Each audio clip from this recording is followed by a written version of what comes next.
Doctor Mohammad ইউনূসের অন্তর্বর্তী সরকারের সমর্থকেরা কথায় কথায় আওয়ামী লীগ আমলে ভোটাধিকার কেড়ে নেওয়ার অভিযোগ তোলেন। তবে অন্তর্বর্তী সরকারের 1 বছরেও নির্বাচন দেওয়া হয়নি। বিভিন্ন চাপের মুখে আগামী ফেব্রুয়ারিতে ভোটের কথা বলা হলেও তা নিয়ে রয়েছে অস্পষ্টতা। বিএনপির চা অনুযায়ী নির্বাচনের ঘোষণা দেয়ায় ডক্টর ইউনূসের উপর বেজায় অভিমান করেছে কিংস পার্টি এনসিপি। তাদের সঙ্গে যোগ দিয়েছে জামাতও। এই অবস্থায় নির্বাচন আদৌ ফেব্রুয়ারিতে হবে কি না, হলে সেটি কেমন নির্বাচন হবে তা নিয়ে প্রশ্ন ঘুরপাক খাচ্ছে সারা দেশে। ভোটারদের মধ্যেও হারাতে বসেছে নির্বাচন নিয়ে আগ্রহ। এমনকি জুলাই আন্দোলনের নেতৃত্বের জায়গায় থাকা রাজনৈতিক দলের জনসমর্থনেও ধস নেমেছে। আবার অধ্যাপক ইউনূস ঘোষণা দিয়ে বলেছিলেন দেশে আওয়ামী লীগের অস্তিত্ব থাকবে না, কিন্তু এখনো জরিপে তার কিংস পার্টি এনসিপির চেয়ে বহু গুণে মানুষ আওয়ামী লীগকেই ভোট দিতে চায়। জরিপ বলছে নির্বাচনে কাকে ভোট দিবেন সেই প্রশ্নে সিদ্ধান্তহীন মানুষের হার 1 বছরের ব্যবধানে বেড়েছে 10%। এর অর্থ হলো যেসব দলকে নিয়ে আগামী নির্বাচন হওয়ার কথা তাদের বিষয়ে দিনে দিনে বাড়ছে নেতিবাচক মনোভাব। এমনকি ম্যাজিক ম্যান ডক্টর ইউনূসের শাসনামলে দেশের রাজনৈতিক ভবিষ্যৎ নিয়ে আশা হারাতে বসেছে সাধারণ মানুষ। অন্তর্বর্তী সরকারের কাজের মূল্যায়ন, সংস্কার, নির্বাচন এবং রাজনৈতিক দলগুলোর জনপ্রিয়তা নিয়ে চালানো একটি জরিপের ফল প্রকাশ হয় 11ই August. BRAC institute of governance and development BIGD এই জরিপ পরিচালনা করে। জরিপের প্রশ্ন ছিল আগামী নির্বাচনে কোন দলের প্রার্থীকে ভোট দিবেন। এমন প্রশ্নের জটপট উত্তর দেয়নি প্রায় বহু মানুষ। 48% মানুষ সিদ্ধান্ত নিতে পারছে না কাকে ভোট দিবে। অথচ গত বছর অক্টোবরে এমন একটা জরিপে এই হারটি ছিল 38%। 10 মাসের ব্যবধানে 10% মানুষ দোটানায় পড়ে গেল। মানে এই 10% মানুষ আগে যাদের ভোট দিবে বলেছিল তারা এখন বুঝতে পারছে ওই দলগুলোর প্রার্থীদের ভোট দিলে জেলাও সেই কদুই হবে। জরিপে দেখা গেছে নির্বাচনের দৌড়ে থাকা বিএনপি ও জামাতের প্রতি জনসমর্থন কমতির দিকে। কারণটা খুব পরিষ্কার, বিএনপি ও জামাত ক্ষমতায় না থেকেও ক্ষমতাশালী। গত 1 বছরে বিভিন্ন ধরনের দুর্নীতি, চাঁদাবাজি, মব সন্ত্রাসের সঙ্গে বিএনপির জড়িত থাকার বহু অভিযোগ সংবাদ মাধ্যমে এসেছে। এসব ঘটনায় অনেক নেতাকর্মীকে বিএনপি থেকে বহিষ্কার করা হয়েছে। তবে এসব বহিষ্কার প্রায় সবগুলোই লোক দেখানো বলেও অভিযোগ আছে। অন্যদিকে মুক্তিযুদ্ধ সহ বিভিন্ন ইস্যুতে বিতর্কিত ভূমিকায় দেখা গেছে জামাতকে। শিক্ষা প্রতিষ্ঠানে ছাত্র শিবিরের আধিপত্য প্রতিষ্ঠার ঘটনা নানান সমালোচনার জন্ম দিয়েছে। সব মিলিয়ে দল দুটির জনসমর্থনে ভাটা পড়ার ইঙ্গিত দেখা যাচ্ছে জরিপে। আগামী সংসদ নির্বাচনে কাকে ভোট দিবেন এই প্রশ্নে মাত্র 12% মানুষ বিএনপির পক্ষে ভোট দেওয়ার কথা বলেছে। গত অক্টোবরে একই প্রশ্নে বিএনপির পক্ষে ছিল 16.30% মানুষ। অর্থাৎ 8 মাসে প্রায় 4.5% জনসমর্থন হারিয়েছে দলটি।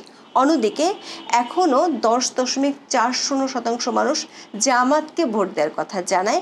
8 মাস আগে এটি ছিল 11.30%। আবার অন্য ইসলামী দলগুলোর প্রতি জনসমর্থন নেমেছে একেবারে তলানিতে। গত অক্টোবরে তাদের প্রতি জনসমর্থন ছিল 2.60% মানুষের, এখন তা নেমেছে মাত্র 0.7%। দর্শক, জরিপে কিংস পার্টি এনসিপির কিছুটা জনসমর্থন বাড়ার কথা বলা হয়েছে।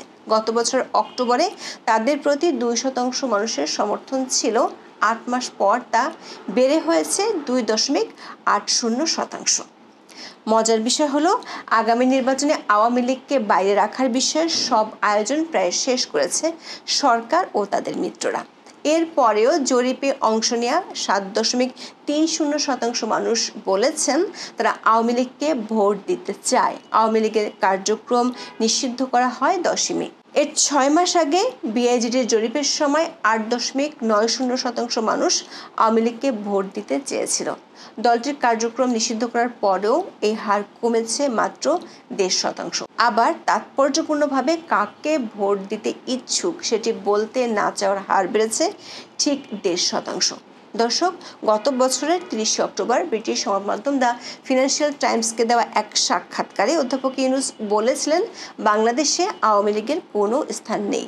অধ্যাপক ইউনূস তার এই কথা প্রতিষ্ঠিত করার জন্য গত 10 মাসে বহু চেষ্টা করেছেন। দলটির 50,000 নেতাকর্মীকে গ্রেপ্তার করা হয়েছে, বহু নেতাকর্মী ঘর ছাড়া, দলটির কার্যক্রম নিষিদ্ধ করা হয়েছে।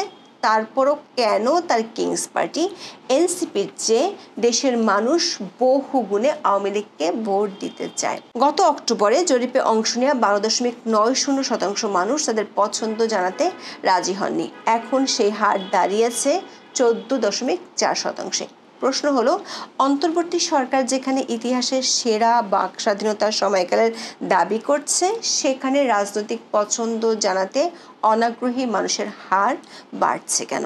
আবার সবার অংশগ্রহণে নির্বাচন হলে পছন্দ জানাতে অনিচ্ছুক এই প্রায় 14.5% মানুষের ভোট কোন দলের পক্ষে যাবে? আবার সিদ্ধান্তহীনতায় ভোগা ভোটারের হারও কেন দিনে দিনে বাড়ছে? কেন জুলাই আন্দোলনের মিত্রপক্ষের রাজনৈতিক দলগুলোকে নিয়ে সিদ্ধান্তহীনতায় ভুগতে শুরু করেছেন বেশিরভাগ ভোটার? মাত্র 8 মাসের ব্যবধানে 10.5% মানুষ তাদের আগের সমর্থন থেকে সরে এসেছে। সব দলকে নিয়ে ভোট হলে তারা কোন দলকে বেছে নিতে চাইবেন? দর্শক, গত 1 বছরে জুলাই আন্দোলন নিয়ে উচ্ছ্বাসে ভাটা পড়েছে নানান কারণে।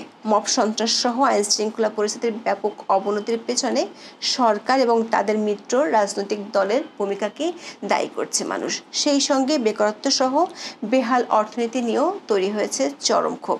সরকার ও তার মিত্ররা যেসব বিষয় নিয়ে মেতে আছে, সেগুলো নিয়ে মানুষের অনাগ্রহ ফুটে উঠেছে জরিপে। সংবিধান ও নির্বাচনী ব্যবস্থার সংস্কার নিয়ে ডক্টর ইউনূস ও তার মিত্ররা মেতে থাকলেও মানুষের মূল চাহিদা আইন শৃঙ্খলার উন্নতি। জরিপে কোন সংস্কারগুলো প্রয়োজন বলে মনে করেন, এমন প্রশ্নে একাধিক উত্তর দেওয়ার সুযোগ ছিল।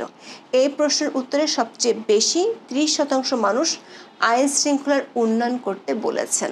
এরপরই আছে আইন ও বিচার ব্যবস্থার উন্নতি এবং অর্থনীতি বা ব্যবসা চাঙ্গা করা। মানুষ নিত্য প্রয়োজনীয় পণ্যের দাম কমাতে বলেছে বেকারত্ব কমাতে। এর বাইরে রাজনৈতিক অস্থিরতা ও অসহনশীলতা কমানো এবং নির্বাচনী ব্যবস্থার সংস্কারের কথা বলেছেন 19% মানুষ। অর্থাৎ নির্বাচনী ব্যবস্থার সংস্কার নিয়ে এনসিপি জামাত মেতে থাকলেও দেশের বেশিরভাগ মানুষ একে গুরুত্বই দিচ্ছে না। তারা জোর দিচ্ছেন আইন শৃঙ্খলা পরিস্থিতির উন্নতি সহ তাদের জীবন মানের উন্নয়নে। দর্শক, সাধারণ মানুষের চাহিদার সঙ্গে সরকারের মিত্র দলগুলোর কোনো ধারণা যে নেই, সেটি প্রতিদিনই প্রমাণ হচ্ছে। মানুষ যেখানে জীবনের নিরাপত্তা দাবি করছে, সেখানে সরকার সমর্থকেরা হাজির করছে নিত্য নতুন বাহানা। এমনকি এনসিপি ও জামাতের মতো বেশ কিছু দলের ভূমিকায় স্পষ্ট নির্বাচন পেছানোই তাদের মূল লক্ষ্য। সবশেষ সরকারের ঘনিষ্ঠ মিত্র জামাত সংসদের উচ্চকক্ষ ও নিম্নকক্ষে আনুপাতিক বা পিআর পদ্ধতিতে ভোটের দাবিতে আন্দোলনে নামার ঘোষণা দিয়েছে। আবার নির্বাচনের আগে সরকারের প্রতিশ্রুতি অনুযায়ী সংস্কার ও আওয়ামী লীগের বিচারের দাবিও নতুন করে তুলেছে দলটি। জামাতের এসব দাবি থেকে স্পষ্ট, বিএনপিকে ফেব্রুয়ারিতে নির্বাচনের আশ্বাস দেওয়া হলেও সেই পথটি মসৃণ হবে না। জুলাই ঘোষণাপত্রের পরপরই হতাশা জানায় জামাত এবং এনসিপি। এবার জামাতের পক্ষ থেকে এলো আন্দোলনে নামার ঘোষণা। বর্তমানে সক্রিয় দলগুলোর এসব কৌশল এবং নির্বাচনী অস্পষ্টতার কারণে তাদের প্রতি কমছে জনসমর্থন, আর সেটাই বেরিয়ে এসেছে বিআইজিডিএর এই জরিপে অংশগ্রহণকারীদের সর্বোচ্চ অংশ এখনও মনে করছে বর্তমান কাঠামোতে নির্বাচন হলে বিএনপি জিতবেন। তাদের প্রতি জনসমর্থনের হার মাত্র 12% হলেও দলটির জয়ের ব্যাপারে নিশ্চিত 38